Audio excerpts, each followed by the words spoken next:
Nabigla ako sa desisyon ni nanay. Nay, ba't bigla na lang ganun yung desisyon nyo?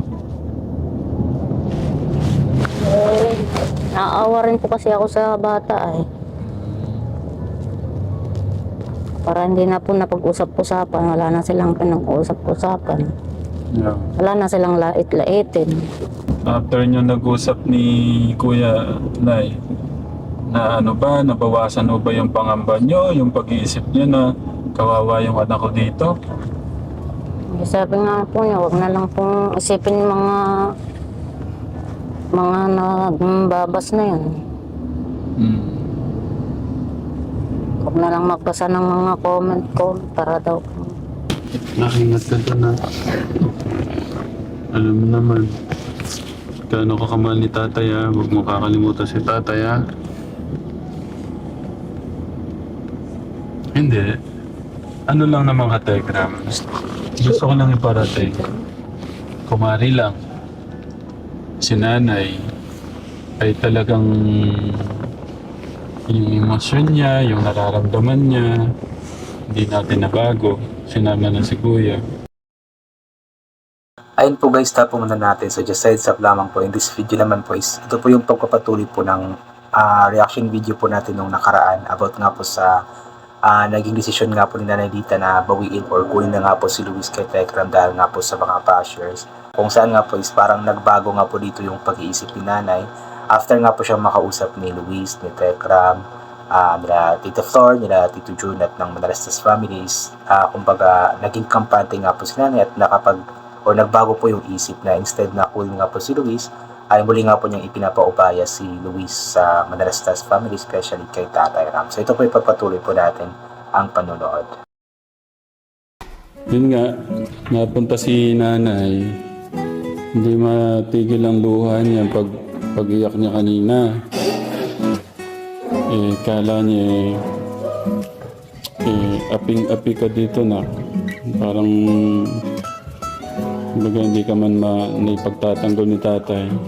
Ano ba sabi mo kay nanay kanina, anak? Huwag niyo na lang po kasi ano po, sa totohanan naman po, wala po yung mga naninira po na yan is wala po silang alam kung ano po yung totoong nangyayari. So, gumagawa lang po sila ng sarili po nilang opinion. Saka pagka pinansin po natin sila, so pag pinatulan natin, tayo po yung talo kasi alam nilang parang nag-respond sa kanila eh. Ang pinatulan mo din, so talo ka kasi di mo ginamit yung pananalig mo dyan na hindi mo na lang sila gawin.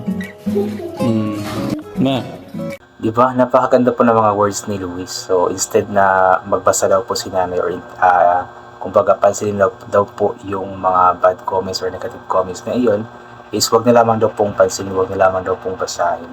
Kasi kung papansinin daw po yun is parang sila na din daw po yung talo. Kasi nga po, kumbaga pinansin or sinagot or kung ano pang tawag dyan, yung negative comments po na iyon. So, ipapasa Diyos na lamang daw po.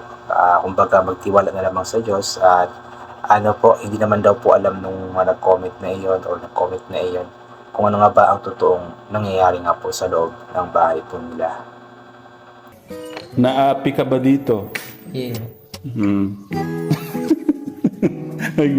Mga ganun tanong, parang hindi, parang parang hindi naman kailangan itanong. Parang siya, awkward ba siyang itanong kung Nabigla ako sa desisyon ni nanay. Nay, ba't bigla na lang ganun yung desisyon nyo? Eh, naawa rin po kasi ako sa bata eh. Para hindi na po napag-usap-usapan, wala na silang pinag-usap-usapan. Yeah. Wala na silang lait-laitin. Sobra ko kayo nasaktan sa mga hindi pa napanood nyo, Nay. Opo, kahit sino man pong nanay masasaktan sa mga sinasabi sa anak nila pagka ganun. Nay, sorry talaga. Ayan, so naiintindihan po natin si nanay kasi nga po, siya nga po yung nanay. Kumbaga masakit para sa kanya na may mga ganoong mga negative comments or negative words para sa kanyang anak na si Luis, especially po na malayo po si Luis sa kanya. So, hindi niya alam kung ano nga ba ang katotohanan, ano nga ba ang ganito ganyan. So, mas minabuti niya na mag-decide nga po na bawiin na lang po si Luis para at least hindi na po makikita sa vlog or something like hindi na mapabash, pagtatawanan, lait-laitin. So, kumbaga, pinoprotektahan lamang po ni nanay yung emosyon, yung feelings nga po din ni Luis. Sorry po, pasensya na po kung ano. So tingin yung hindi ko napagtanggol si Kuya doon. Sa akin o kasi sabi nga ng ating Diyos, mahalin mo yung kaaway mo. Or turuan mong magmahal yung mga ganon. Pero nalungkot po ako sa desisyon na isasama niya na si Kuya. Pero pasensya na talaga kung siyempre nanay po kayo, no? Kaya ako, naman, sabi nga, hindi natin kayang diktahan yung mga ganun eh. Pero dahil nga pinipili natin na mahalin yung mahalin na lang lahat para wala na lang masyadong nasasaktan. Ang kay Tekram kasi ayaw nga po niyang gumanti. Kumbaga, kung parang sinusunod po niya yung kasabihan na kung batuhin ka ng bato, batuhin mo ng tinapay. So kung may sinasabing hindi maganda nga po yung isang tao, instead na gantihan po ito is mahalin na lamang daw po ito at intindihin at ipasa Diyos na nga lang daw po. Parang yun po yung ibig sabihin ni Tekram. Pili na lang naming manahimik, ipasa Diyos na lang yung Ang mahalaga naman talaga kung ano yung samahan namin. After nyo nag-usap ni Kuya Nay, na nabawasan ba yung pangamba nyo, yung pag-iisip nyo na kawawa yung anak ko dito? Sabi nga po niya, huwag na lang pong isipin mga nagbabas na yan. Huwag na lang magbasa ng mga comment ko para daw po. Na hindi na talaga magbabago isip nyo. Kasama niya na si Kuya. Nakingat ka doon na. Alam mo naman, gaano ka kamahal ni tatay ha. Huwag mo kakalimutan si tatay ha.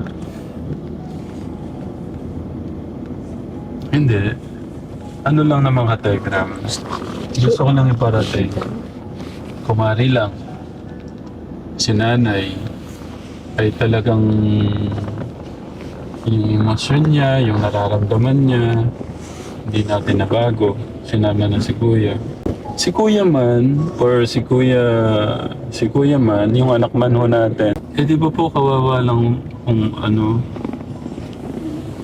yung, kumbaga yung mga pangarap, di ba na? Oo nga, tama si Tekram. Kung sakali man talaga na hindi nagbago yung desisyon ni nanay, hindi nagbago yung kanyang emosyon, yung kanyang pag-iisip. Si Luis nga po yung kawawa kasi nga po, dahil nga po sa bashing o dahil nga po sa mga bashers is, kumbaga yung pangarap ni Luis is mauudlot nga po. Kaya mas maganda na din po talaga yung pumunta si nanay doon, kinausap nga po silang lahat at nabigyan po siya ng assurance na si Luis po is nasa mabuting kamay at mahal na mahal nga po ng Tekram family. Ay dahil lang sa sa ganun. Kaya Naya, lang, sabi nga ng anak natin, wag na lang magpasa. Pero malaking tulong naman ho sila. Yung mga nila, yung mga gayon ng mga anong tawag doon, yung mga payo po nila. Nay, ito pong ba ka? Yung mga payo po nila na yung mga pwede nating ayusin. Diba na? Dito ko kami ngayon ka Tekram.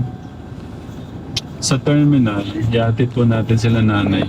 Sila nanay lang naman po. Okay, hindi na sila nanay.